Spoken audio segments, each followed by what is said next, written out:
All right. Hey, what's going on, guys? We have a very special interview today because I'm on here with Elon, and Elon is he's somebody who's like really achieved a lot of success out in this our dating world, right? In our community, and a lot of guys struggle, and it's always really good to hear other people's stories and know what worked for them, what didn't work for them, how they get where they are, and if nothing else, if not even to learn some lessons, to believe that it's possible during even the tough times, right? That inspiration takes us a long way. So thank you for joining me, Elon. Welcome.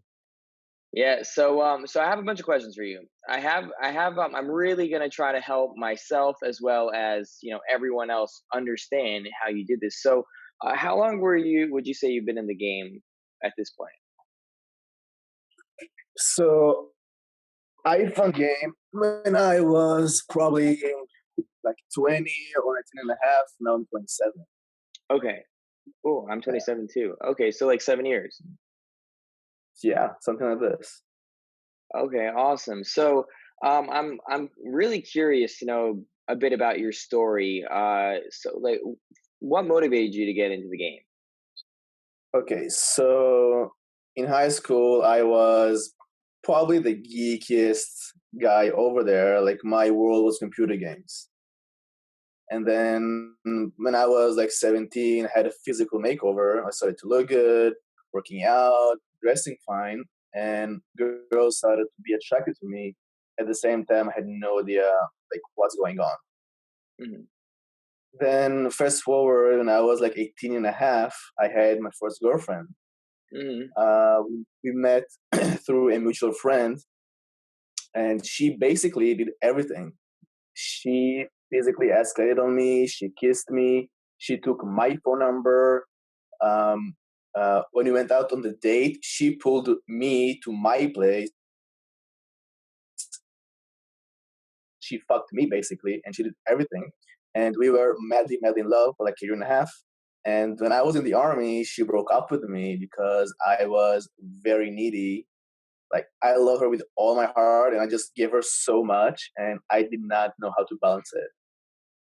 And man, I was at the lowest point that any human being can be when I was suicidal. Like it came to the point when I was in the army, I was with my M4 with I don't know how to say in English, this thing like on, ready to shoot, right? It's just a matter of somebody could touch me like this and I would jump and Oh my wow, brain would blow the fuck out. wow. Like whole month just crying, crying till they let me out after a lot of struggle. Um, then when I was 20, I somehow went back to with friends a little bit, and like um, rehabilitating my life again. And then there was the day that changed my life.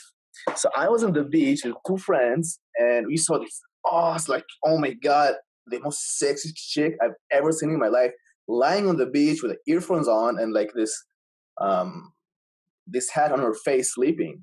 And we see Damn. her, and like, oh my god, she's so fucking sexy. And then one of my friends says, wait 5 minutes, my brother will come and he'll show us how it's done. And I'm like, what the fuck is he talking about? And then after like 10, 5 minutes, came this guy, like super positive energies, like all smiling and happy. And then he like sees the girl and he's like, holy fuck, did anybody talk with her? We are like, of course not. This guy did not think even for 1 second. He just straight approached her. We were watching it. He woke her up from sleeping. After 10 minutes, starting to make out on the beach.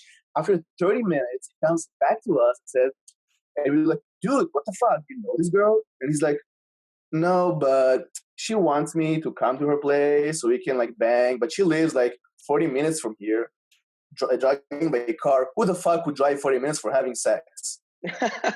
In that time, I fucking fly to Thailand to touch her with a fucking stick. Oh That wow. was great.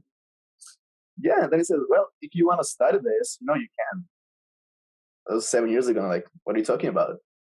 And then he gave me the book, Mystery Method.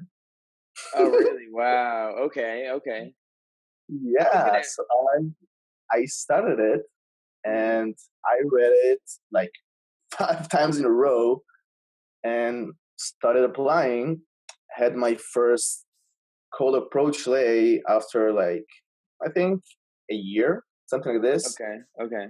Then I realized this shit fucking works, and since then, you know, getting better, learning from everybody, like so much across Jeffries and little P dog shit, not dog shit, but work shit, and in RSD and all kinds of people, right? Sure. Sure. So it Yeah, sounds like you kind of went through the journey of you had a like a bad breakup. It's funny because a lot of guys, especially when they start to get better looking, and they work on that. And people, for one, they don't acknowledge that it's something that you develop. It's some people just are born with it. Other people they have cool features and they add to it. And yeah, uh, and it's funny because a lot of guys, especially better looking guys, I know a lot of people went through this. The first girls that they end up hooking up with are because the girl did all the work, and right, and then I think as you start to get as you start to see that you get some success, but it's not very consistent. You've seen girls really like you, it makes you start to really get annoyed that why is it never happened because I made it happen? Why is it always just happens to me and I have no control over it? And so a lot of guys exactly. feel this way. I remember when I first got in this, that's how I felt. Also, is like there was no control and I couldn't just leave the girl because I had no control over getting another one. Hmm. Right. So Yeah. very interesting. So you said so it took you a year until you got your first slate. You were going out the whole time using the material. Um. Well, in the I think the first 3 years, I was just like, how do you say it? Mental masturbating, like on Okay. this material, right? Sure. Always doing this, always reading more. And here and there, let's say I would go out, let's say partying and drinking, and things happen very randomly. It wasn't that I knew exactly what I'm doing all the time, and things just happened. Mhm. Mm, yeah, it took me some time until like, okay, now I understood how things go and to structure it. I think in like 2 years, I understood it. Well, I think that makes a lot of sense because if you think about it, and if it's not with pickup, it might be with something else that you try to learn. There's some things really have a learning curve. Your brain it needs to click, and it sounds Yeah. like for you a click happened after a year, and I'm sure some of your biggest changes came with more of those epiphanies, right? Like all of a sudden, something happens and everything makes sense. All of a sudden, you're ready like to move on and Mm, take things to another level. mm. So I think during my pickup time, I had two major clicks. Like Okay. maybe the first one was when the first time I approached. Oh my god, my heart almost went out of my chest. The second time is when I got my first slay. Then like, holy shit, I'm gonna commit to this. Right, And the right. third click I had was reading your stuff, like watching your product. Okay, Uh, okay. I've had so many theory back then, and things like Really? the night, three parts: the beginning, the middle, and the end. If you're gonna pull, you gotta get to the end of the night, and yeah, all kind of RSD stuff like this. There are tons of value from RSD, right? Right, right. At the same time, I feel like at the beginning it was like more pure or whatever, and then something on the way changed, like maybe like 3 or 4 years ago. And then when I saw your content, I was like, damn, this is stupid simple, man. This is so simple and works like charm. Right. Yeah, yeah. All right. Yeah, I remember So feeling the I think same. the biggest was like 5 months ago when I first saw, no, half a year ago when I first saw your content. And then 3 months later when I felt like it emotionally clicked as well, not only intellectually. Right, Yeah. right, right. And I really want to talk about some of the results you've gotten because some guys, still believe that this is just impossible to do when we talk about things like inviting girls home early and setting the frame that way. They think it's a joke or it's just a suggestion. But I really want to talk about that because you've really done amazing things. But I think for a lot of guys, most guys, in fact, I think they're just starting out, and it's so easy to see a guy who's doing well or hear a guy who's doing well, and with the with the looks thing, right, where they think you just got it, you didn't work for it. So I want to talk a little bit about um, what were some of the struggles that you were experiencing early on. If you could share some of those things, some of the hardships you've had, some of the things you really had to work on At the beginning of my journey. in the beginning.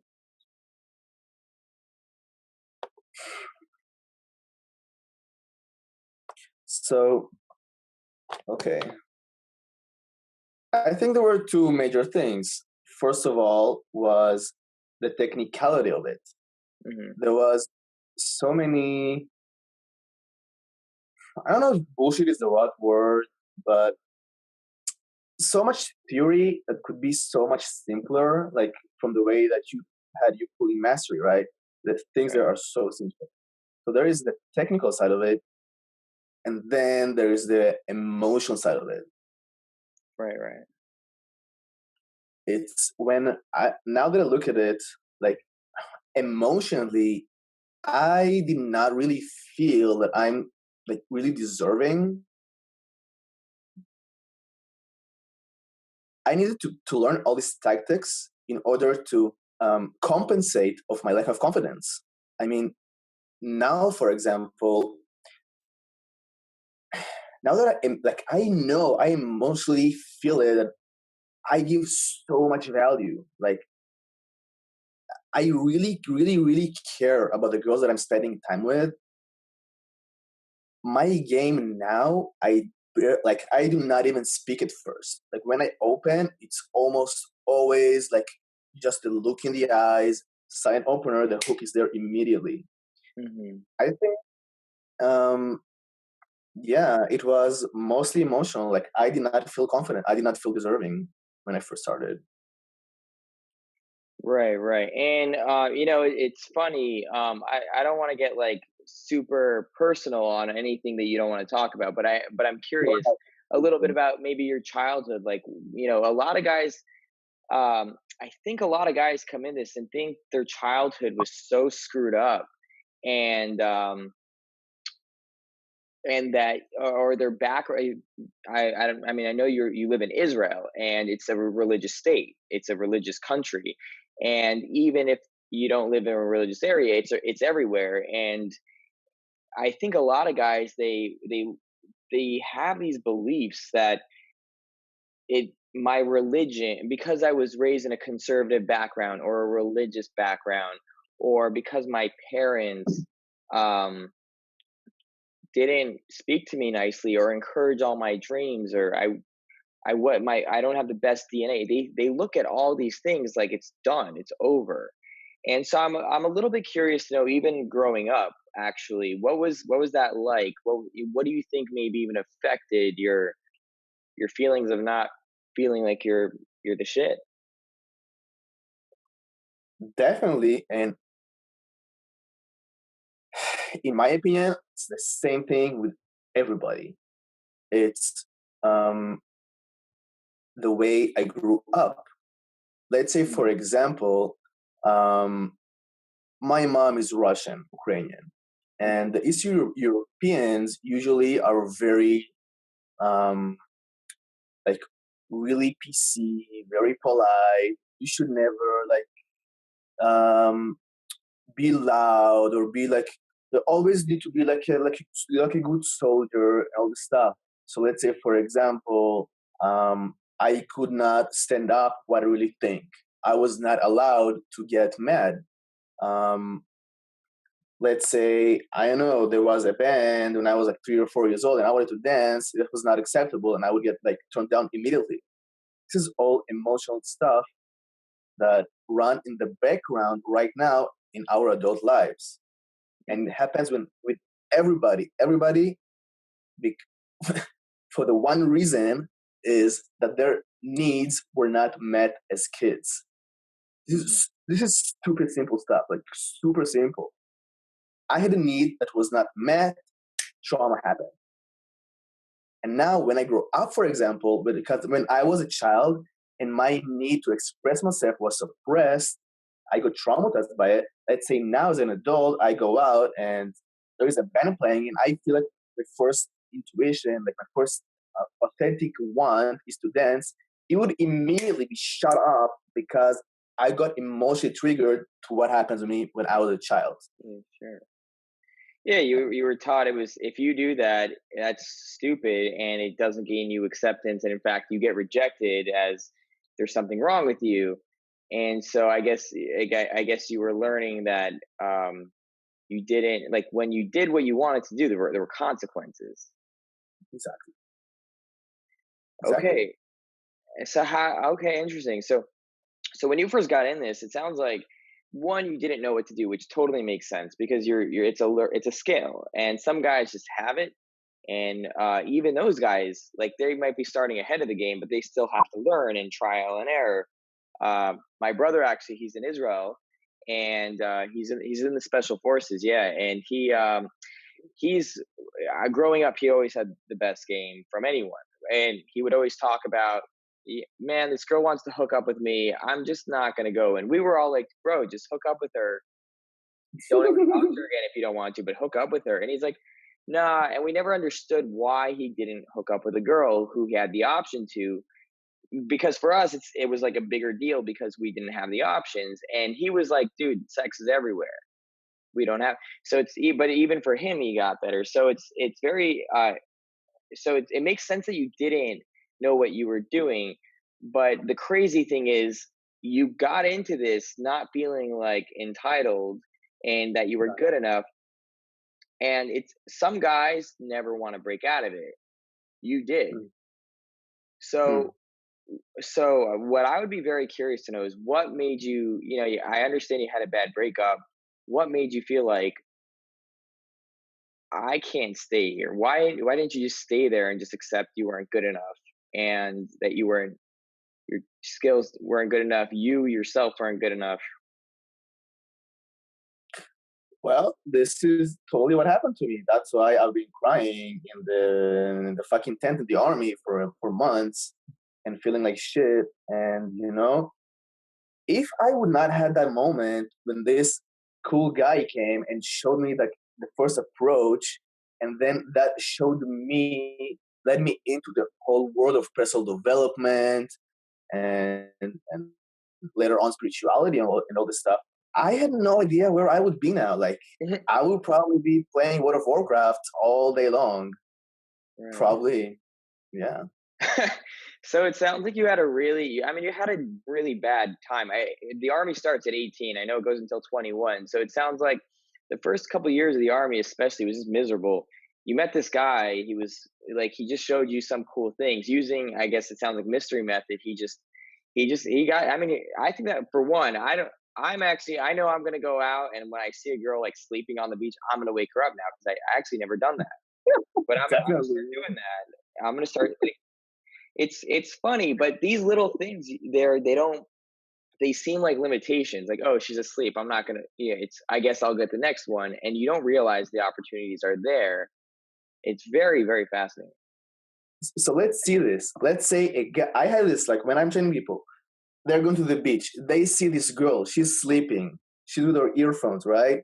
And Hmm. then he feels, oh, I do not want to approach. And What I'm did he like, do? He patted her on the stomach or something? so what I'm Like, doing, I'm like coming real close. She can mhm. usually feel my presence. If not, I'm like, I'll make like a subtle noise, right? And if she doesn't even hear me, I just gently touch her somewhere in the Okay, shoulder, in the very hand, cool. something. Yeah. So let's say a guy sees a girl like this and he does not approach. Hmm. Why is that?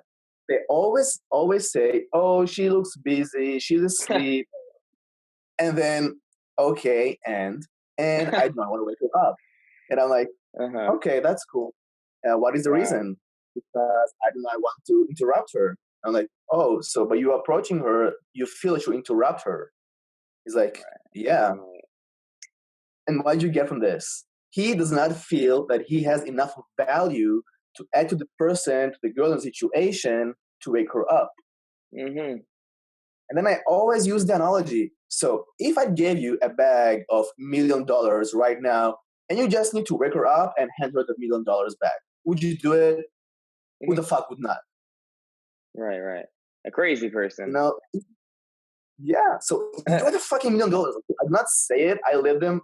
I guide them to understand them by themselves. Because if I said like, "Oh, I'm the $1 million," then it will become like fucking fake, and they did not really believe it, right? So, but yeah, you can see how like the guy not approaching. It's fully emotional. There is no technique here. Very, Like very. credibility. Yeah, yeah, yeah. Very, very interesting. Yeah, but that so okay. So you got in this, and at first when you're entering this world, you have no technique and you don't even have self belief, but for some reason you got enough belief that okay, I've been having a hard time. Like it was like something went off in your mind that okay, this is actually solvable. All this pain, Mm. all this crap is solvable. I could solve this. And then so okay, so you're playing around with this book. I got it. So the first year you're playing around with this book, probably some other books as well. You're really getting like trying to gain a grasp of how this applies in reality and how this actually is usable and not just a theory in a book, like how it's usable. And okay, so um and so we haven't even really talked about your results yet, and what you've developed. And a lot of guys, like we were you and I were briefly speaking about how your results became totally insane. Like we're again, I want to get to that, but I don't want to like spoil the ending because it really is insane what you've developed, and most guys think is impossible. So okay, so what so your first epiphany was game exists. Yeah. It's a learnable skill. And then it Yeah. sounds right. And then remind what was your second epiphany again? That you said it was when you got your first lay. Okay, so that was okay, I could do this, it sounds like. Yeah. All right. So, okay, when did anything so what happened once you realized you could do this? Okay, so what happened is at first I found the mystery method, then there was like all techniques and games, touch your hand like this and do all the fake it till you make it stuff. That's what's fucking huge. Fake it till you make it. And later on, if we get to this, I'll show you, I will reveal how it also fucked me up. But it had its benefit, right? It's better to fake it till you make it than to feel as shit as I felt before, right? Everything in life has benefits and has its downside. Like everything comes with a price. Right, right, So right. So at first I started like doing all these games, like question games and the cube and stuff, and it worked. Like if now I look at it, I probably think, dude, it's fucking weird, but it fucking worked, right? Right, right. And yeah, I feel like I could talk to women and it's possible, and I could clearly see that some girls getting attracted.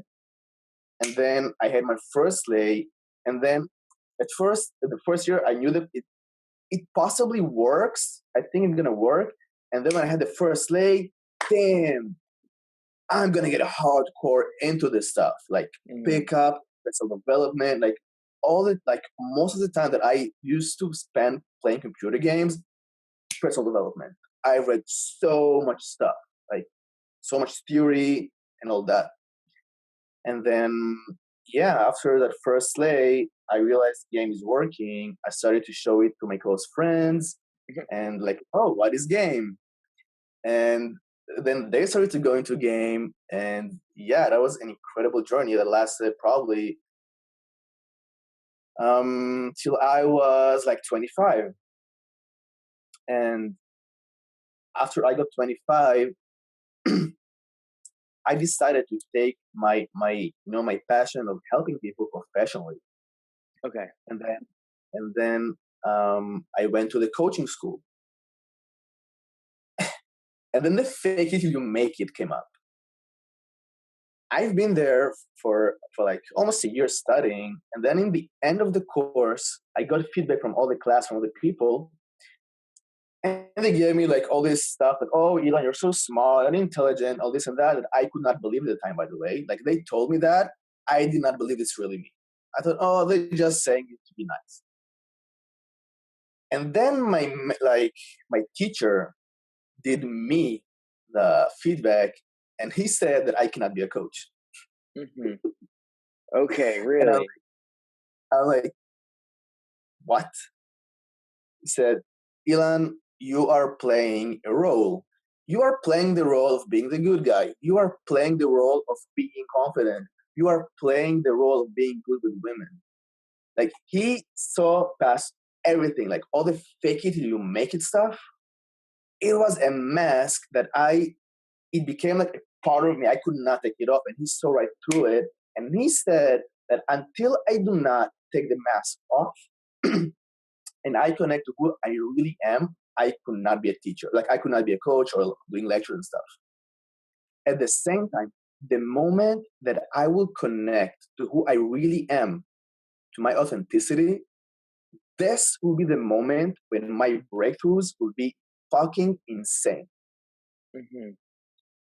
And this is what happened around 4 months ago. And this is the moment where your content, when at first I learned it intellectually, understood it, then it clicked emotionally as well. And holy shit, since then. I think, it's funny because that's kind of what seems to happen is at first, for most guys, there are the outliers. I think I was one of the outliers. I think what I was one of the few people who literally ate shit over and over and over again and just kept believing there was a light to the end of it. But I think a lot of people, what they need to get that action is they need to see the success. And when the success starts to come, then they're like, good, okay, I got, like, they believe more, and then they believe more, and then it just builds more momentum. What a lot of guys, I think that if there's anything, and that a person, if one thing that a person could take from what we talked about so far, is that it could be really hard, especially your first year, as you're playing around, you're trying to see how does this stuff make sense, what works, what doesn't. But it really sometimes just takes one success and everything goes crazy. And another part to that is, I think the way to really accelerate that is figure out what really sit down with yourself. For anyone watching this, sit down with yourself and think, what do I need to see happen for me to commit to this fully? Because for you, it was one lay did the trick, Mm, right? One lay was like, mm, I'm in, right? yeah. For another guy, it might be a makeout. And we all have our own internal standards of what do I need to see happen for this thing, for me to just commit. And then just work at that one thing. Make it easier for yourself, because I think that's really huge. If you just go in and don't really have any goals, as important goals for you to continue to want to commit, you could get lost, and it could be really hard to want to commit. So I Yeah. think, okay, so that's very cool. So I would be curious to know, for a guy who you would say is starting out, and for the first, let's say, year, 2 years, if they came up to you and said, "Hey, man, I'm just starting out. For I haven't been in this long. I'm not really sure what to do." If you were to offer him one 30-second piece of advice, what would you say to that guy? 30-second piece of advice. You're like about to catch the train, and he's like, "Hey, Elon, it's you. I got a question. I heard you've been destroying it. What do Mm. you got for me?" And you're like, "All right, man, my train's pulling up." And then what would you say?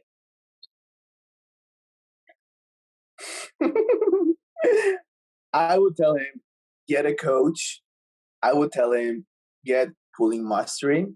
I would tell him do Vipassana and Mhm. watch Till Swan videos and make a habit of reading books, make a habit of meditation, and make a habit of writing every day your vision for the next 5 years, 1 year, half a year, and 3 months. So you can be focused on what you're gonna do when you know it's gonna be, and you imagine it with abundance and something you believe is possible. Mhm. This would be like I cannot even go pick up right. Yeah. Yeah, it's kind of funny, and I would have to say, for a big part, I really do agree with you. Uh, you mentioned one thing about pickup, about it for him to get better. The rest was just things to make yourself a more confident, a better person with a clearer vision. And a lot of guys, they read material, and for one, they don't take action. But the other thing is, you try to understand what else is going on in their life, and they don't have good fashion, even decent, right? Some guys have horrible fashion. Some other guys, they don't hit the gym, and there's guys who have a whole collection of these, but they don't read books. They don't get themselves their mind clear of unhelpful thoughts, and they just get deeper and deeper and deeper. And it's really interesting how a lot of this is just get yourself straight as a person. And then, yeah, and then we'll teach you some cool tactics, because then it's just the girl's gonna like you anyway because you like you, and you like you for good reason, not because you're in living in this weird world, where like weirdness is okay. You're an attracted person now, and then it's so easy to just understand why the girl likes you, because you like you and Exactly. people like you. And then it's just like, all right, well, tell the girl that you think she's sexy, and then all of a sudden she's like, whoa, you think I'm sexy? Like, it's a compliment to her. But when you're this weird guy Mm. and saying she's sexy, it's like, why the fuck is this guy talking to me? Yeah. It's like Right. it's when you love yourself, this is the point that you can learn to love others as well. Yeah, totally. Like some guy who's like he's not too confident, not really loving himself, he can go and approach a girl and say, "Hey, you're sexy." She's like, "Okay." And then there can be a guy who's like he oozes out confidence, like he knows his self worth, like rock solid.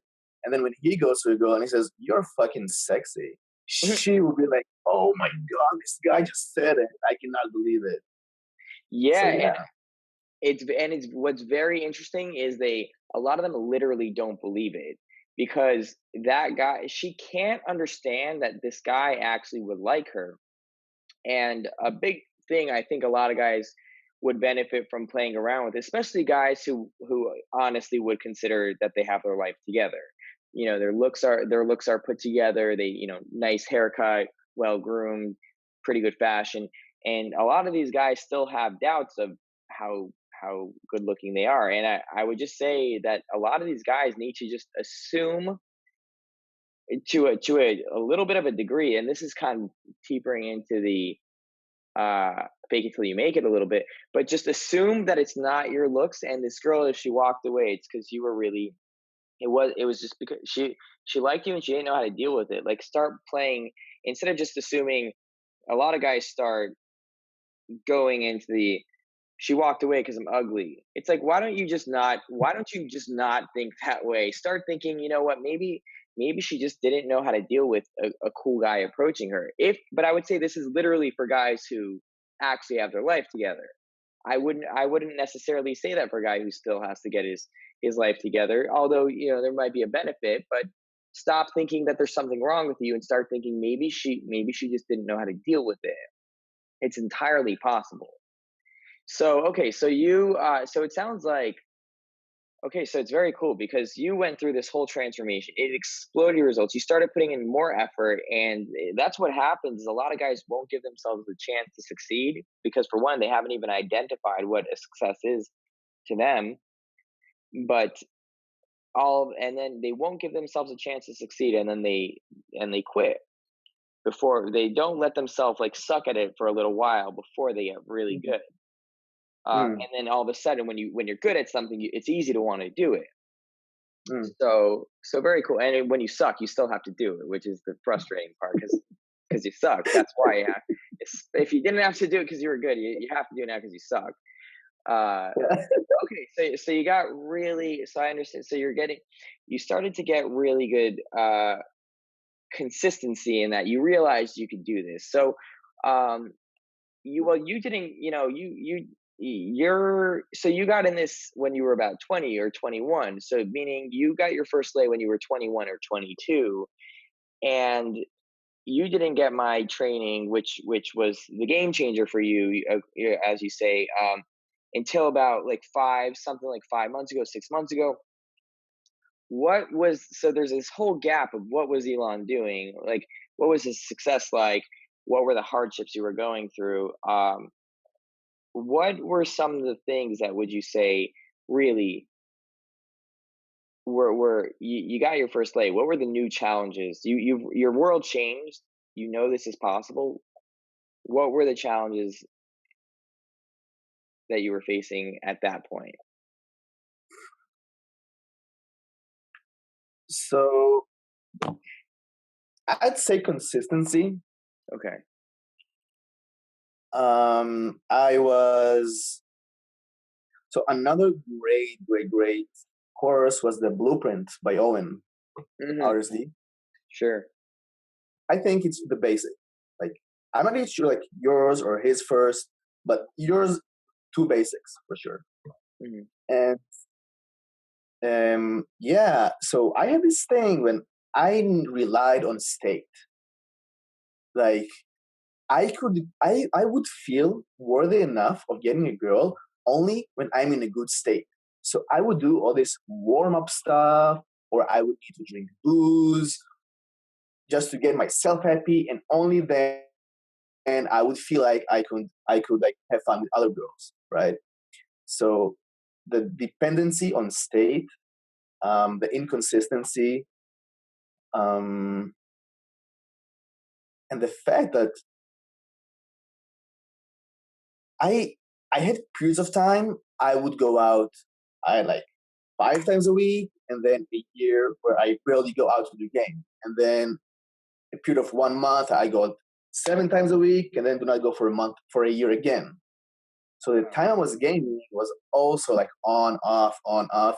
I had some girlfriends here and there in between. Right. Right. So I was like game for all this time. Like there were periods like into game, then year or year and a half not into game, into game, not again. Right. So you No. were very, very on and off. Why would you say you were still not really committed? Mm. So what happened to me? I started to work in the nightlife. Like after I had these references of like sleeping with girls and this mask of a confidence I had, um, I started to have girls like um, abundance of girls where I felt like, okay, I can take the pedal off the gas.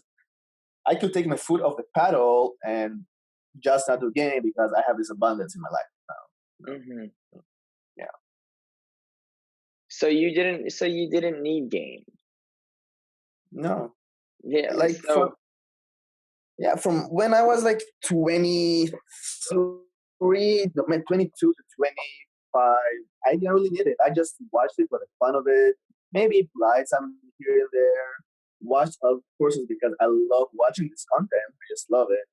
Um, but yeah, I did not really like game hard on too much. right. Very interesting. Okay, yeah. So, and a lot of guys also, I think that's a very interesting point to note is that game is really cool and it's awesome and it's a tool. But the reality Exactly. is, it's a tool, right? It's literally something that helps you get a conversation started and lead it somewhere with a girl that because you have no other way. I mean, sure, if she was in your friendship circle, go meet her through your friends. But a lot of the time, you don't really get that option. And the only thing you can do is approach her because it's literally the only option you have. You don't have any other way. And in fact, a lot of the other ways could be even harder. For example, even if you could find her on social media, it's not going to be as easy as getting a conversation started when she's right then, and she's right there. And also, even if you could find her on social media, if you could get that face to face under like connection right started right then, awesome. But the reality is that there's a lot of really cool ways to meet girls, and surround yourself where game is just, it literally just becomes a tool. It shouldn't be your whole, in a way, it shouldn't be your whole life, because this is really if your goal is to get like laid, it's the hard way. Mm. Until you get good at it, it's the hard way. If you just go to work in the nightlife, I have friends that, today one of my good friends, he's incredible. He's really one of the best guys I know. And he worked in the nightlife, and he just talks about how it was the easiest thing ever. It was just the easiest thing, and he never had to do anything. And if you have like a good social circle, if you have good friends, like awesome, you'll probably have girls just because the fact that they know you and you're the popular guy is done, right? Yeah, So I think, yeah. If you go to be a bartender and you're like no confidence at all, you would probably not get laid anyways. But really, if you do okay. have some kind of confidence and you have the situation, Hmm. then things can boost dramatically, like with results. And I love what you said, that game is a tool. So Hmm. many people take game as part of themselves and who they are, and I've been there. I've been there. I am them. Like, this is me. I'm the fucking mask. And And it's yeah, not over, by the way. It seems to come back at different levels. So, yeah, exactly. And like it's always learning about myself from different perspective. mhm. And yeah, it's a social tool, and that's it. It's a tool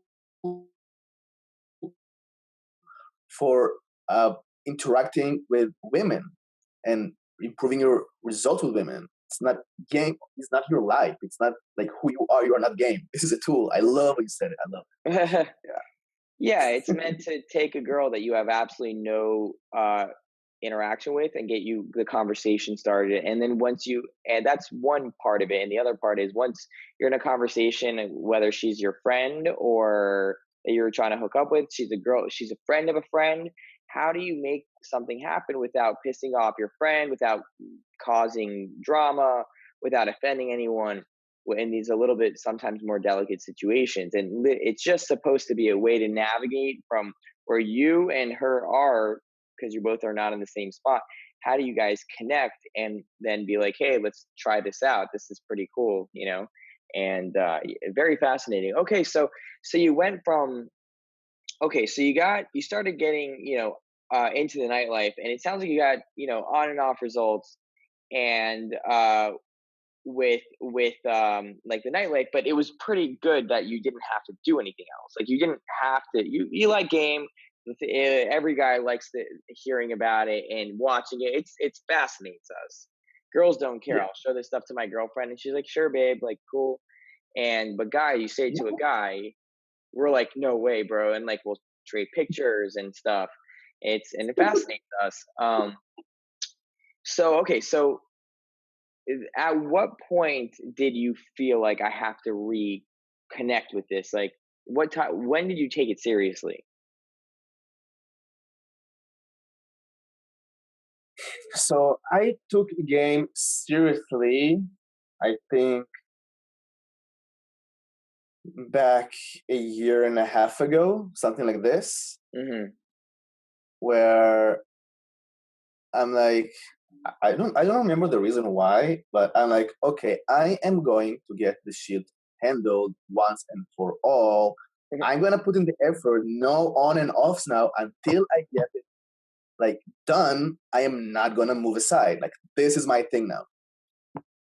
And yeah, I started doing it, I think, something like a year and a half ago, like throwing field reports in the Israeli group.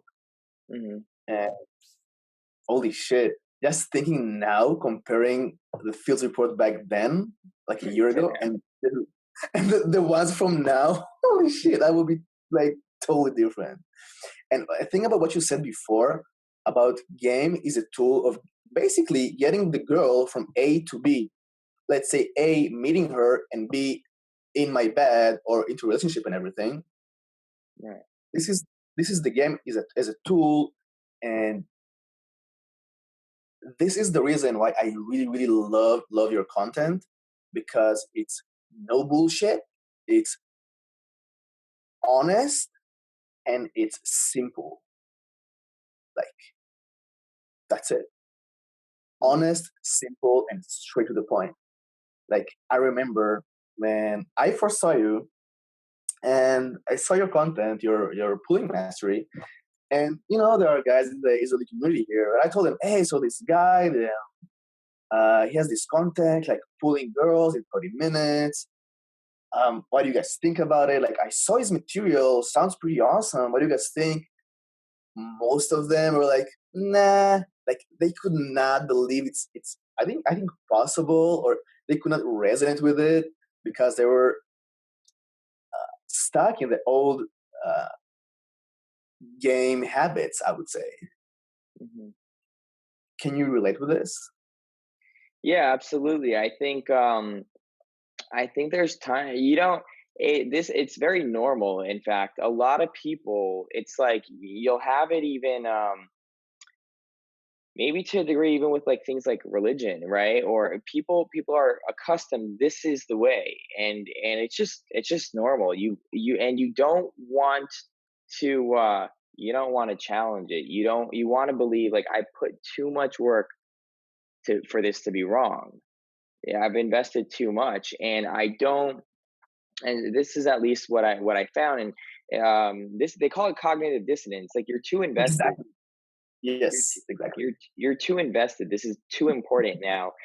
And I think one of the big things that I got from the moment I feel like I became where I started considering myself in like the elite uh, area. And this is, and a lot of guys don't like this, but this is literally the what pushed me to the edge, like to really, I talk about back in.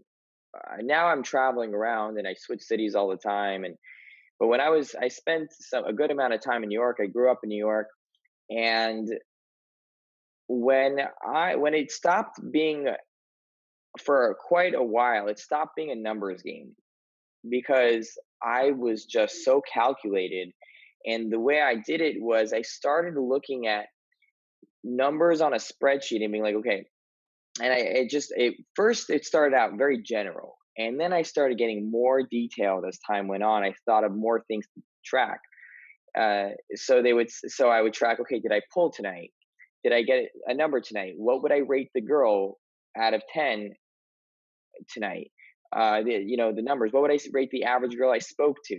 And these weren't questions I asked all at once in the beginning. Again, did I pull tonight? Did I get phone number? How many numbers did I get? What was the quality? I think that's what I started out. And I started to track all these things. And what the amazing thing was, above anything, was it was no longer an opinion. This was fact.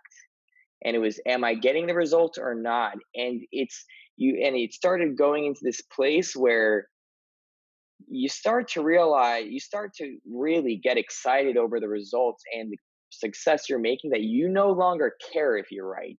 You just want the better answer. Hmm. You no longer care, does my pull method work? Because there's no investment in that. The investment now is in what's the better way to do it. And Yeah. guys don't want to do that. And it got to the point where I was really somebody told me that there was a guy in the community who was his friend. He said he's the closest guy he's ever seen from one to one, like approach to close. And when I heard that, when that became an idea, among some other things that really motivated me, I started pushing for it too, and track, okay, how many approaches am I doing? How are they converting?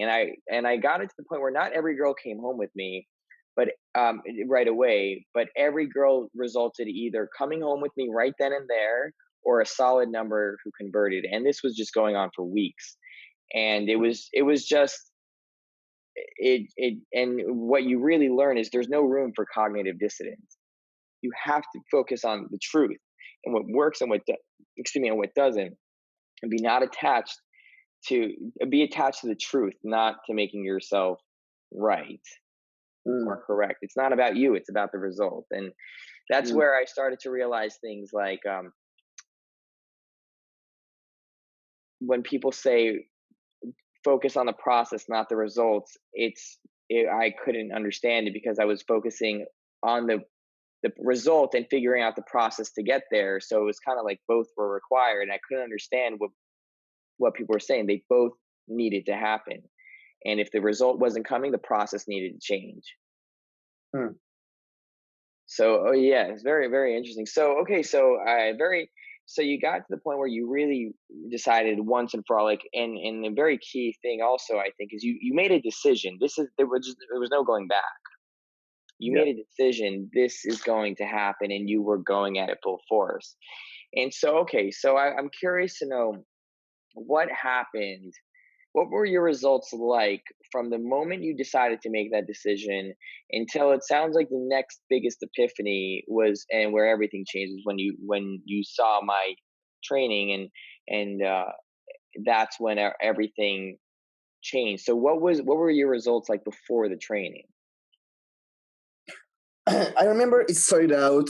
Um, I knew that the probably the best way for me to improve fast is going out by myself.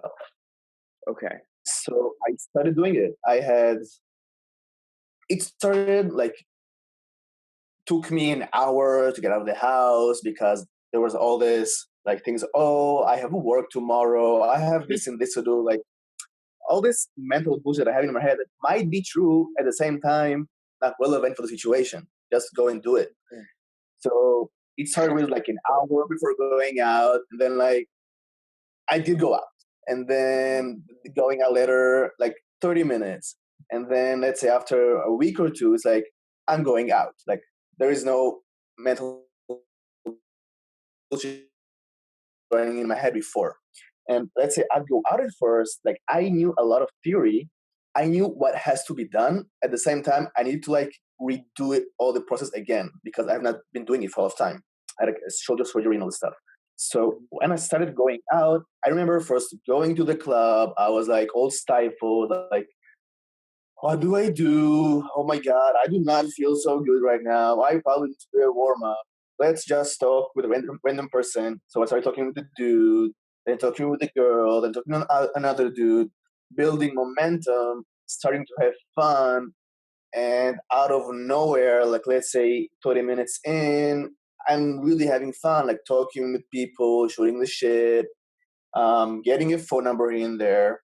So yeah, it was like this for let's say 2 weeks, 3 weeks, and then every time I went out, I did a field report and I did okay. So I'm at this level now. What is the goal for the next thing? So the next thing I wanted to do, okay, I wanted to do a makeout. So I went out once, twice, bam, a makeout. Like awesome. Was the fluke? I don't know. Let's do the process again. Then got another makeup done. Next level. Um, Next level for me was pulling. I think it was just to pull. Oh no! Next thing was just getting her out of the club. Hmm. So yeah, went again. Maybe 3, 4, or 5 nights going out. I saw okay, I can get out of the club pretty easily. And then I think maybe like 2 or 3 months after doing it, pulling was the thing. Hmm. So yeah, I started doing that, and after I think yeah, something like 3 months after like telling myself this from now I'm gonna go out like almost every week, like every weekend for sure, maybe even midweeks as well. And then a pool and another pool came, and then I realized I remember that my game is awesome. Hmm. And yeah, I had these pools that were not as consistent as now, and I had to get myself in a state and all this stuff before actually thinking about even pulling. Hmm. Yeah. So I had this like I think, um, 4 months or 3 months of going hardcore out, getting those tools, getting all the stuff. And by saying tools, I have probably like this 4 months, I had maybe like 5 tools, something like this, maybe 4 tools, not all at all. And then I went in the coaching and started to go. And it's funny. I did the coaching course, and then I got the feedback from my teacher that he strongly recommended me to go to his psychologist that he went to, and I had no idea why the fuck I'm going there.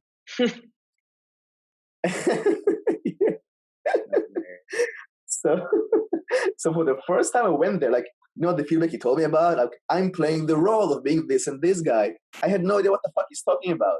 I just heard I can be the best coach in Israel, maybe in the world, and for the first time, somebody has ever believed in me, and that's huge as well. It connects us to what I had in my childhood.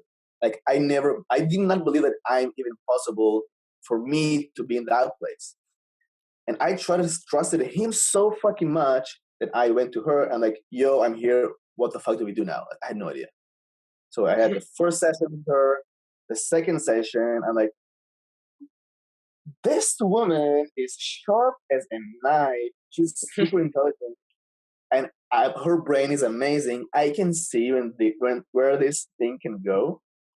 The third time I went there, she like a machine gun, pop, pop, pop, like this. Like this happens because this happens. Like putting the mirror in my face after only two sessions, and then I was like sitting there, like, okay, I understand. Cool. So 1 hour passed. The consultation was over. I went on my bike, riding on the way home. Gates, like, tears started dropping like crazy. She connected me with all this stuff. And I'm like, I could not even ride. I took tool on the side. And then what basically happened with her, um, she connected me back to who I really am and to my emotions and to all the things that I have suppressed till I learned the game. This was the things, those traumas that were playing from the basement and coming on the surface as not being genuine and not being confident. Mm-hmm. And then she told me the way for me to really connect to myself back is to take a flashlight and put a light on all the things that I suppressed, all the skeletons in my closet. And she told me this is going to be not easy at all. And I would probably, in order for me to face it and heal it, I need to bring it back again. So it's inevitable that if I'll face all this stuff, I would probably get into depression. Mm-hmm. And it happened. And this was, I don't know if this is how you said it in English, a monitored thing. Like she knew it's going to happen. And it was always in check, where I am all the time. Can you understand what I'm saying? Sure. Yeah. She sounds like she predicted that these things were going to happen, which, yeah, it could. She knew what you were going to go through, and it sounds like she had a system that you were going through. That this is what we need to do to get the results. So, so I'm following. Yeah. So at that period of time, I did not game. Like I needed to I need to move out of my parents' house because it was a part of my healing process. Mm-hmm. So I did that. I moved to Tel Aviv. I live in the best location in Tel Aviv, like 1 minute from the beach, from all the going out places. And I was here like fully into this and again, playing computer games. And once I've been through it, I've connected to myself, then I felt like I re-owned myself. It's time. Okay, I feel like I can go back and do game. And now I did it from a different place.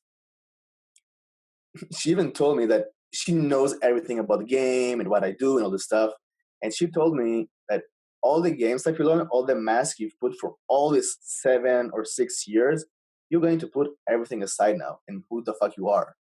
And when she told me that, I like put the game aside, but that's who I am. Like I am game. Like what do you mean putting everything aside? Like, my brain totally melted. Yeah, and That's yeah, hilarious. yeah. So I started by um, gaming again, and this time it came from a more authentic place. Like not like technique, and being like disassociated from myself, like putting myself in there and re-experiencing approach anxiety and all this stuff that I have not felt for such a long time. Suddenly it kicked back again, and like going through the process again. This time from where I'm connected to myself, and yeah. So, and this was like half a year ago. And then after I had this emotional thing through, then I saw, okay, so this now connects to you. So I had a day of work, and um, and the RSD group in Israel, they posted about this guy who's called Chris Parker, who's going to do like a free tour in Israel. And he has this thing called pulling in 30 minutes. And I had a day off like by a fluke. And I'm like, oh, cool, let's go. Let's see what's up over there. So I came to your lecture, and I had no idea what you're about. I did not read any of your content. I had no idea who the fuck you are. Mm-hmm. All I saw is a person when, like, in the first 30 seconds when I saw you, I'm like, I do not know what this guy is about. At the same time, I fucking feel that what he is going to teach at least works for him, and he's super confident in what he's going to teach. This is what the feeling I got from you. And then like 30 minutes in the free tour, I'm like, oh my god, all this time with all this RSD material when it can be so fucking simple. I was the cognitive dissonance was banging in my head like this. I'm like, holy fuck, this guy is insane. And then, okay, I'm like, holy shit, I'm going to go to his website. I'm going to read everything. Like, the way that I got curious about your material is almost the way that I got curious for the first time when I learned game. Oh, wow. Like, yeah, that was like so, like, impacted me so much. At the same time, from the vibes that you said, the vibes that you gave, just as who you are, I also had the feeling that the things that you teach, they work for you because you truly know the value you're giving. Like, you know, you're the shit. You're probably the best guy ever that the girl can have and be with. Like, you truly know it and you believe it and you live it. So I was thinking to myself, wait, but this probably works for him because he is living in this mind space and he's like this mindset that he knows he's the shit. He's fucking confident, and I'm not sure if I'm that confident.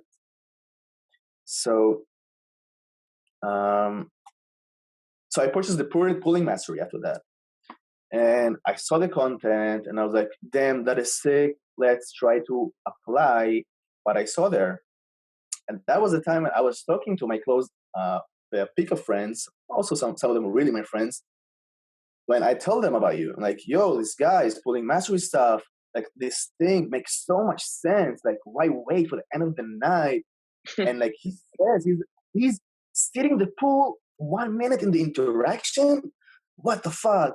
And like most of them said like, and the biggest thing was when in sitting the pool to my house and being fully honest with it and not doing all the fucking baby steps like here and then there and then let's go eat something. Oh no, the thing out of my house is closed. Okay, let's go to my place. Oh no, it's happening now. like completely honest with it, like in my apartment, like being straight on. And they're like, no, dude, it's not gonna work. It's way too much.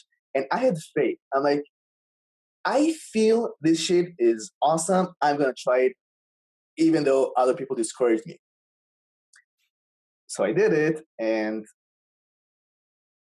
my results became better for sure. Um, this was half a year ago, and I saw things getting better. And then I had a pool here and there, and then I go like, I said to my friends, "You can see it fucking works. Why wait for the whole night? I just invite them, and they will show them the value, and they will come. Like, why waste all this time?" And then they were like, "Yeah, but you put once or twice or three times because this and this situation, you were lucky, all this kind of stuff." I'm like, well, okay. And then there was the part when your things emotionally clicked in me. Mm-hmm. So what happened is I had the emotional connection with my psychologist, and then I have discovered a process that it's called the completion process. Mm-hmm. Which and what it basically does, it takes all the past traumas that I had, working on them, healing them, and then reintegrating these aspects of me that I have suppressed and putting them back together.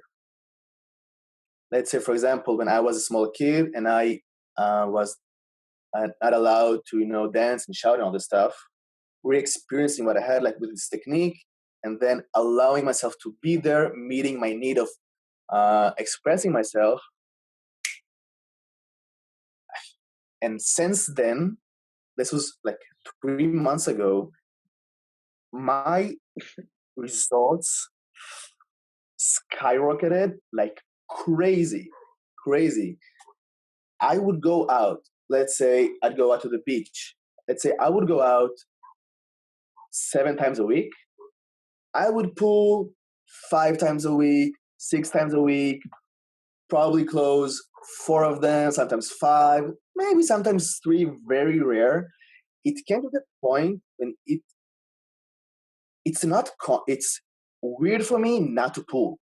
And it's usually the first girl that I talk to. That was insane. Also in night game, I would just go out of my house, first girl I talk to, going back to my home.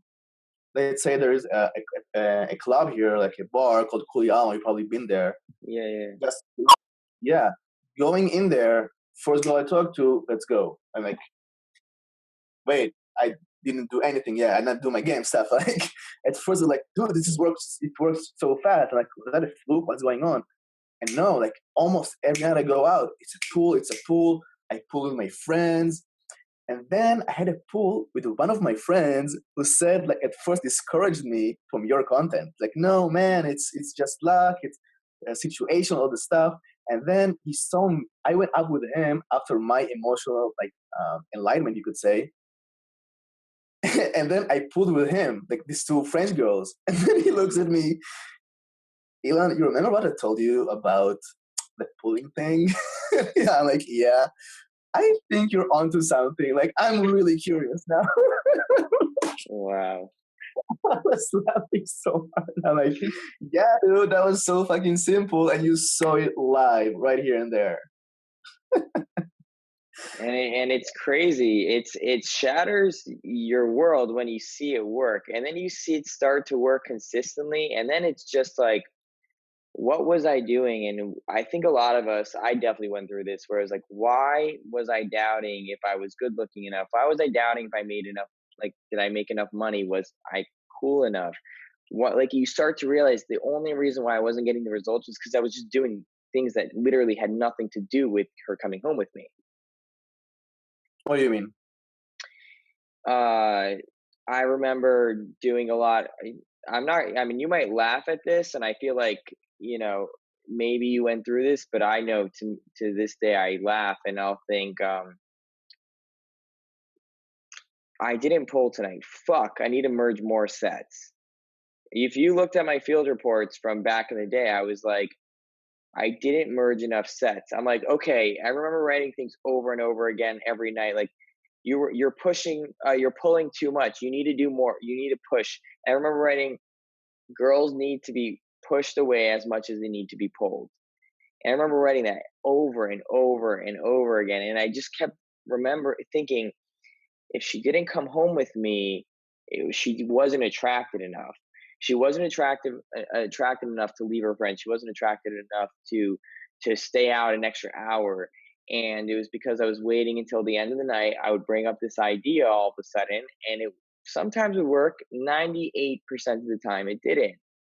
And I never knew. And so I always felt, fuck, she didn't come with me. I spent 2 hours with her. I need to merge more sets. Like that was the thought. Things like that. I need to show her I could talk to more girls. It was all these tricks, but not once did I actually say, "Hey, by the way, we should go home together tonight." Not once. It's crazy. And then not once did I, when she said she was, I can't do it. Right, I would do it at the very end of the night. I would do the after party thing and say, "Hey, oh, there's this place. Oh, it's, oh, it's a really cool spot. We're gonna have an after." Like it was this whole long thing, and I would also even try to pull them like an hour away a lot of the time because I didn't understand that logistics really change the game.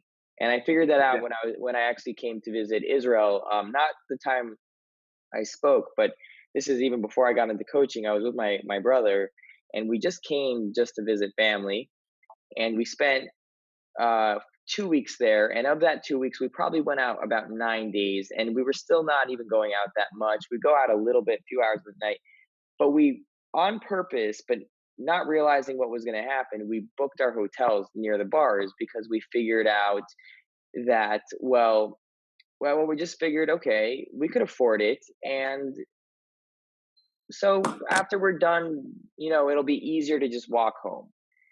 And when we started telling girls, hey, we're actually staying 2 minutes away from here, every girl's like, sure. And it was just, after that, I was living 30 minutes outside the area that I went out in Manhattan, but I was living right outside Manhattan.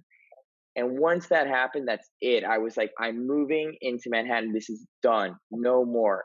And it was just, that was one of those other things that I just realized that it wasn't that I needed to merge more sets or that I needed more lines or that I needed to baby step her to 14 more clubs.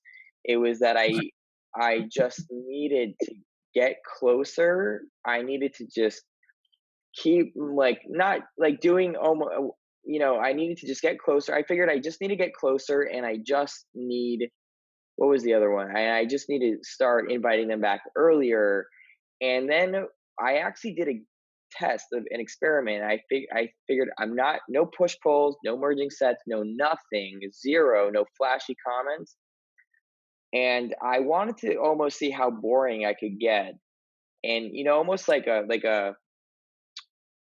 real scientific experiment where you eliminate everything one by one, and then just see like one thing stays the same and remove everything else gradually. We worked up it, and I found I didn't need to be funny. I didn't need to be clever. I didn't need to merge any sets. All I literally had to do was see the pull early on, and handle any concerns that she had, and then just be a little bit chatty on the way, like anything.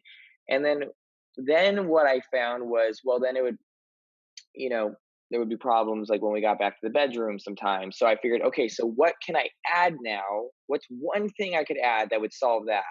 And that's literally how I made this whole process where they stripped it down to nothing. And then I just one by one added one thing that I thought was going to make a big difference.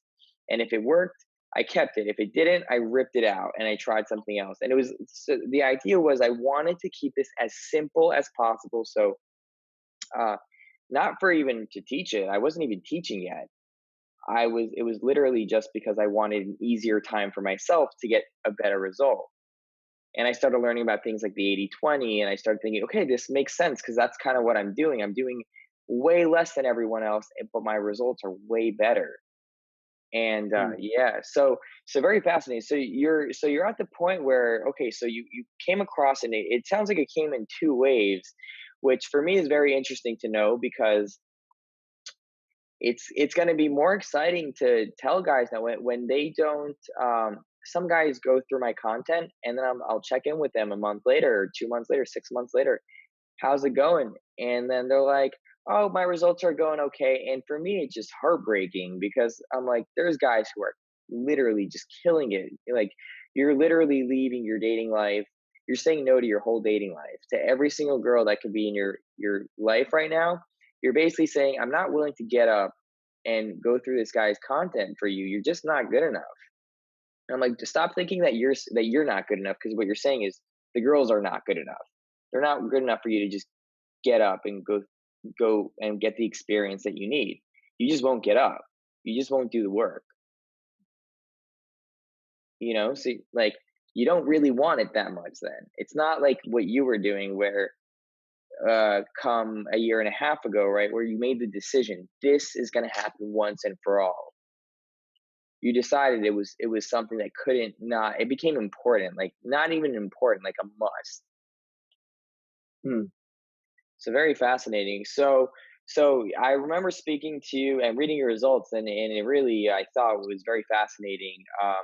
You were saying that, for instance, you go, yeah. One of the comments that I loved hearing was, "It's weird to not pull." Yeah. Right? It's weird to not pull. And you said if you go out 15 days in a row, or 15 days in a month, about 8 of those you could expect to pull. You know, Yeah. sometimes I'm sure maybe you'll miss a day or two. Sometimes you'll get a few extra days, and it sometimes happens. But the reality is, it's consistent now, and you're able to go out and just see that you could do this. And it wasn't that I mean, yeah, you had, like, so this is something I also want to ask you a question. Um, a lot of times guys think they don't they shouldn't have to change, like, be who you are. And I think that's the contradiction between, or the paradox between, being authentic and and like being yourself, and the other one is you have to change. And it's like a paradox, because on one hand, you're not good enough the way you are, because what you're doing is just, it can't work. It doesn't work, otherwise you'd have the result. On the other hand, you totally need to embody who you are and own it. And it's like Mm. a very interesting thing. So I'm curious to know, now that you feel like, on one hand, you grew into who you were, and you stopped like running, right? On the other hand, would you say that you're the same person today that you were even a year ago, or even 5 years ago? Well, asking if I'm the same person, it's a tricky question. Like, we change every single second, right? If I look at myself now and who I am a year ago,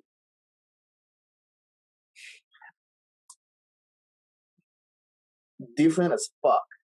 It's like Great. I've been through so much. Like, I matured like so much, that emotionally matured, Mm. getting this core confidence, not situational confidence that I had, for example, working the nightlife. It's coming from who I am, and in every place. And even better, if at times I feel like self-conscious or nervous, and that also happens, I'm allowing it to be, and accepting it and embracing it, except instead of resisting it and then thinking about myself, oh, I'm such a loser, I'm such this and that. So when I teach, and what kicked for me is, when I approach, I always, like 95% of the time, if it's not like a silent opener, when I just don't even feel a need to say anything, just boom, what's up. Like, not even saying what's up, like just putting myself there. I'm going with what goes in my head right now and how I feel. For example, let's say it also happens to me now. Like I can go by the beach, then I see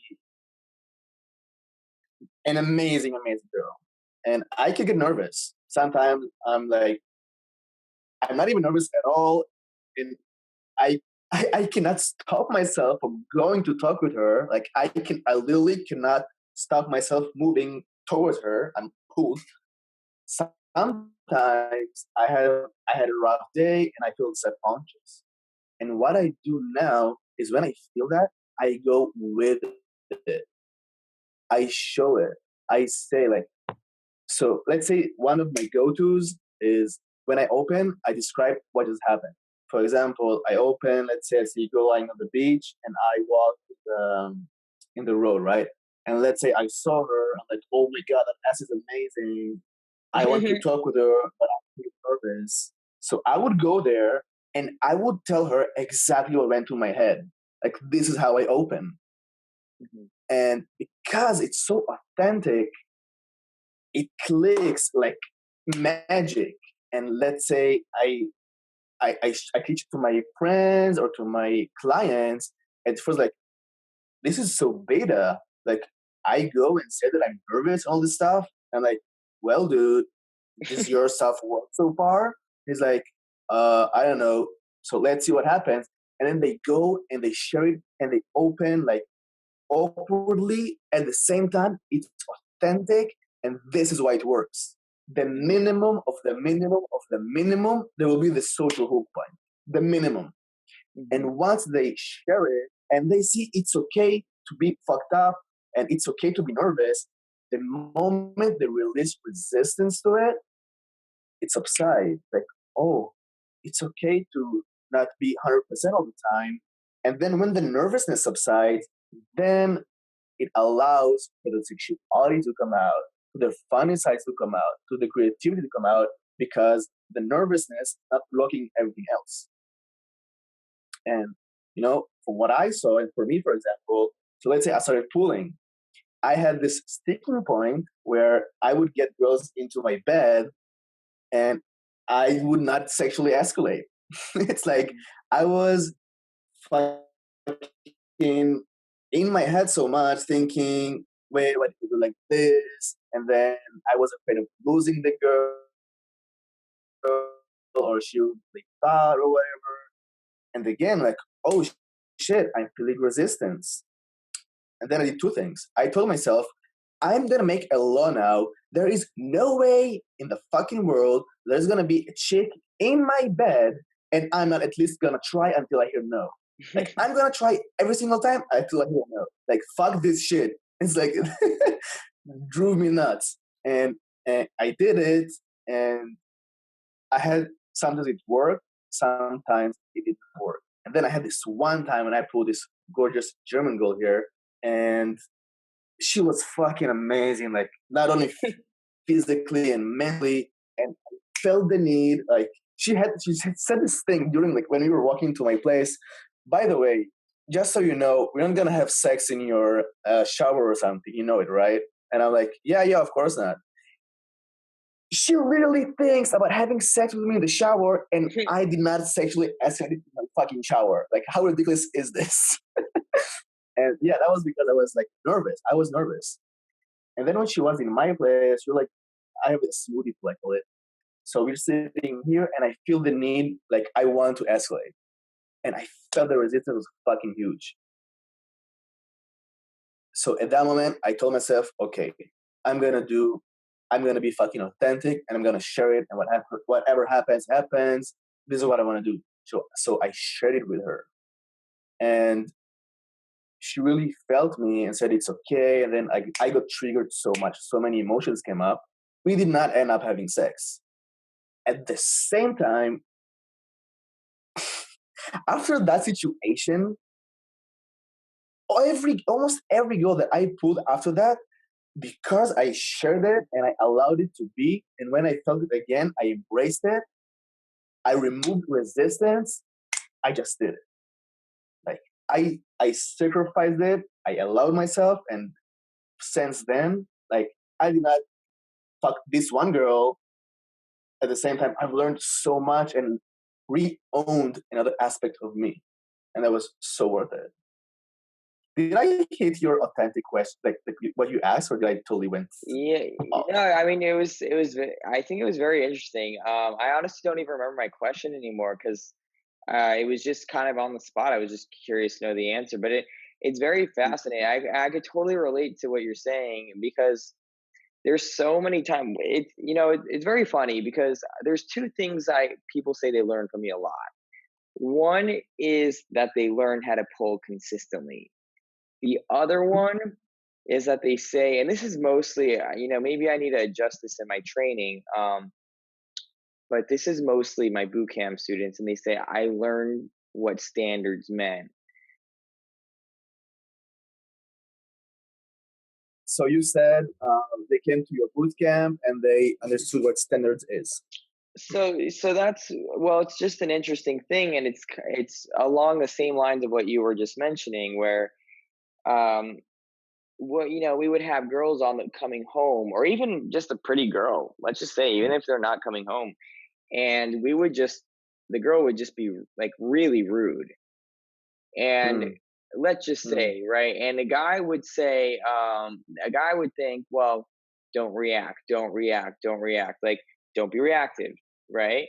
And and I'm like, no, dude, if she just crossed the line, let her know. Say, hey, if you want to do that, that's totally okay. I'm not going to try to change who you are, but you're never going to hook up with me. I'm going to meet another girl. Like, do not, I'm not the guy that's going to take your shit. And like, you need to let them know that that stuff is not okay. And you don't have to get the girl. And they're like, but I'm going to lose her. I'm like, trust me, the next nine girls you talk to are going to feel how like they're going to feel it. And it's the same thing with your authenticity thing. I feel is it's not, maybe you won't get that girl, but everything moving forward changes. Like exactly. everything.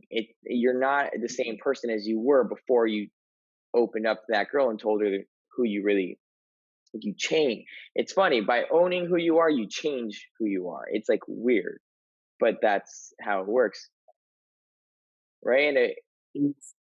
When I own myself, I allow myself to be myself more. That really Right. makes sense. You shifted from who you were because you just owned yourself more. It's very, very, very fascinating stuff, and that's the reality. So we have a very like cool evolution here going on, and really I think the common thing uh, for any guy is that you just there has to be, you have to take it seriously. It doesn't happen on its own, and there's going to be the dabbling phases for sure, and there's going to be times where you're not totally certain what the next move is.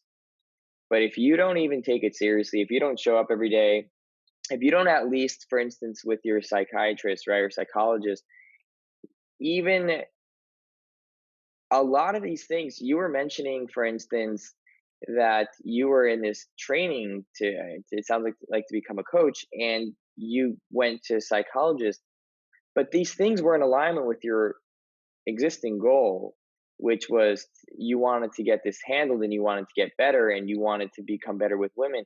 And a lot of guys will, for instance, they'll have this goal, but then somehow it's like like they did what it sounds like you were doing earlier on. They would go and play video games, so it's not really a goal yet. And so what you became, it sounds like what you started to do, and tell me if I'm wrong, is you started to take things more like going to the psychologist now was like helping your game. It was like these things start shifting it, and like it's almost, whether it was by accident or on purpose, it's like you need to sort of, if you want to get really good at this, you kind of almost need to align with like what are things you need to sort out, and what are things in the way um, of get you achieving that goal. And for you, it's like, and this is pretty much where we all are, right? It's like the emotional part. It's a huge part. It's like 50% of it, right? People always say it's inner game versus outer game, and what's more important. Like they're both important. So for me, when I went to the psychologist, I did not think about game. Like Mm, my okay. So my purpose in life is to be free and to be happy. mm-hmm, This is my top two values: freedom and and and happiness. Happiness is not really like freedom and love, right? Loving myself, being free from what other people think of me, being free from myself, from my limiting stuff. This is my passion for me to increase, to allow myself to be free and happy, and then teach it to others. Where game comes in is, like we said, it's a tool. When a person is free and happy, usually is also very confident, and then this is what we call naturals, right? These are the ones that having an abundance of women and they don't even know game. They just have it because they're cool fucking people. Yeah, and what happened to me when I realized that this is my goal, um, game clicked in, how to say it? It's like it clicked in a better way. It's like, why do I even want to do game? Because I want to get women. Why do I want to get women? Because it will make me feel good, because I will be happy and I will be free to do what I want whenever I want. I can go to any city, to any place, and I will be fucking free to see this girl and go and approach her because I want to, because I have the freedom. I have this freedom to go and do it. For me, it all comes down to this: happiness and freedom. That's it. And then yeah. game is just when a person has that, it's so fucking easy to give him just this the tweaks, like just do this and that. Let's say you want to fool a girl. Let's say someone who's confident and loves himself and is a free person. Let's say he sees a pool. When he sees this pool, he knows the value she's gonna get. Like he's really excited for him first and for her next. Like he knows, like I always said, seating is a fucking art. Like It when totally I'm, is. yeah. So when I usually go for the seeds. Okay. So my thing is, my 90% of my seeds they go like this. Are you a wine, weed, or a smoothie type of girl? So basically, what I'm doing, I'm giving her the weed, like she can get high. I'm giving her the booze, she can get high, or she can be healthy, right? Yeah. And it's interesting. Most of them they go with the smoothies, and I would go for a smoothie every single day. And when I see the pool, the smoothie, because I'm so connected to my emotions, that allows me to be so passionate when I talk about it. And when I describe the smoothie, I'm like, oh my God, it just feels so fucking amazing. And I will upload an audio of a 5 minute pool that I did during my coaching so people could also hear what it means to be passionate about my pool. And because I'm so passionate about it, it just draws people in. Like even a guy, if you would hear it from the side, he would be like, I want this fucking smoothie. Like I swear. So yeah, you can, usually it's like this, or let's say I'm going out. It doesn't have to be like all emotional stuff. It can be like a see like, hey, let's go have shots. How does that sound? Yeah, let's do it. It's coming from a place like it's not coming from the place of give me the validation, come with me. I need to feel that I can pull, or I need to know that you like me. No, it's coming from a place of yo, my life is so fucking awesome. We can do this awesome thing. Let's be awesome together. Like you're fucking awesome as well, are you? Yeah, I can see that. Let's go. It's the place where it's coming from. So I think I truly believe that when a person is happy and free, which leads to confidence, the game stuff he will need like fine tuning, like how do you say it? Like make the edges softer. Mhm. That's it. That's it. And like you said, your experience, you found out this way. Just see the pool, think about the obstacles that may come in the way, solve them even before they come in, Easy as that. Yeah. Yeah. And it's very interesting how some of it's even like don't uh, create obstacles, right? Where don't tell Mm. her that it's not your that it's an after party when it's your home. That creates an obstacle now. Like don't add anything, just solve the current situation, and it's a puzzle, and it's an art to solve it, and it's an art to create the invitation. Is it's very true, and I think a very uh, what my favorite part about hearing the smoothie is, I kind of like to live in not always, but I like more lavish type situations. I like, living in Manhattan, like staying or like in a really nice rooftop place or inviting girls to the rooftop. And guys hear it and they think, but I don't have a rooftop. It's like, no. Watch. We're going to invite her even with a bottle of wine. We're going to invite her just to spend time. And guys, they get so attached to what the activity is. And it's like, it's not about the activity. I remember explaining this at the in Israel was it's not about the activity. It's about you and her doing an activity together.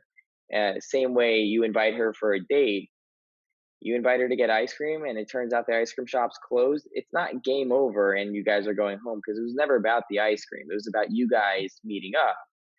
I think that's awesome. Yeah, I mean, it truly is like an amazing story, and it's an evolution, and it literally is starting from, well, I at one point had nothing, and I created this, and all it really took was a series of epiphanies to realize you could take it more seriously, and almost like coming to terms with just who you are, and not being afraid of who you are, ashamed of who you are.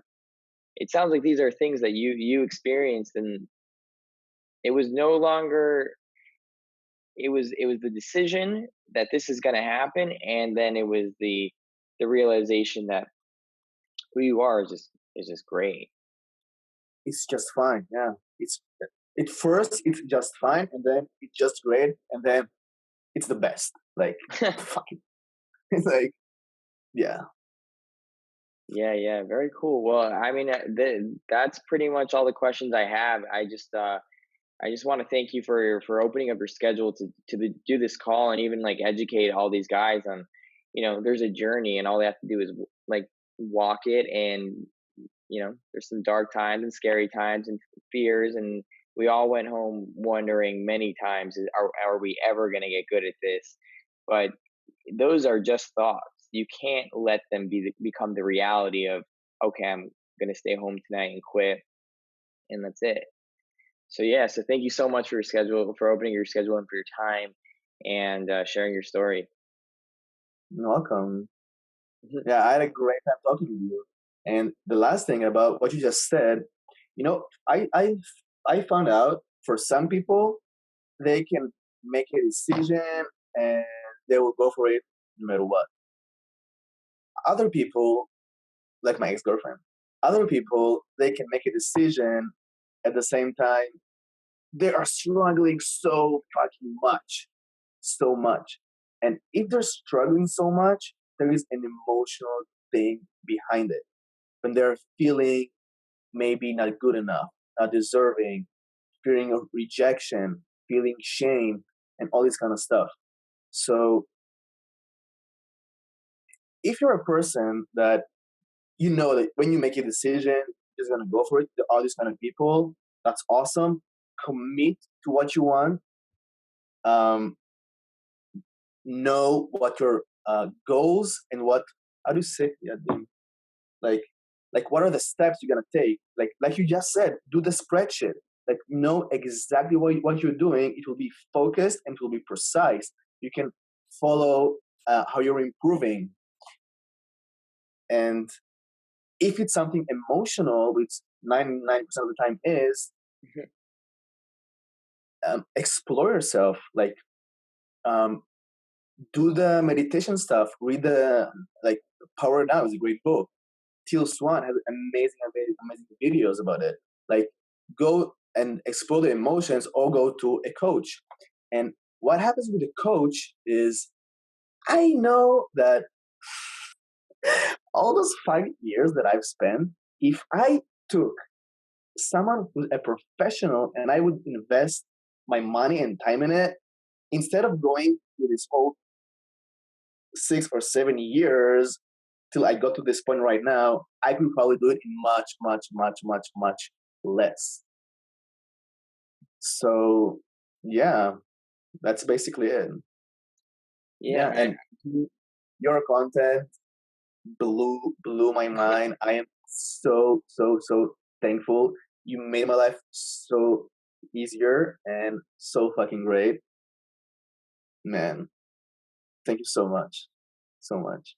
Yeah, absolutely. I mean, to be honest, I put myself through the hell of figuring it out, and people like it was really really tough times. I don't even tell people how many times I went to some of my friends and have been like, dude, what the fuck is wrong with me? Like, be honest with me. Am I stupid? Like, am I insane? I need to know. And like, I couldn't understand. And it was really like, but I couldn't. I So similar to you, I got really my ass handed to me by my ex-girlfriend. And that was the second time in a row I got a girlfriend. It was my only two girlfriends, and they both just wiped the floor with me. And it was like it was just too painful that there was no looking back. And then during the hard times, I knew too much to turn it around. I knew too much of what was possible to ever go back, as hard as it was. And so now it's crazy guys are benefiting from it. And I think it's very important for guys like you to celebrate your success, especially in today's world. It seems like there's like a huge shame of like I said, don't post too much about your results. If you do it, you're a show off. You need validation. And I think especially within in my little network, that's just growing more every day, is to just make people realize you'll never get anywhere by feeling like it's better to be a loser, and that it's more socially acceptable to not go for what you want, and that when you go for what you want, you have to hide it and be embarrassed about it. You need to be told it's a good fucking job, like getting given a really good handshake, and being told like, you know you should be honored. So yeah, so I really want to thank you for opening up like your time. Really, we invaded a lot of your personal life for the last hour and a half. And I just, yeah, thank you so much for sharing it. Really do appreciate it.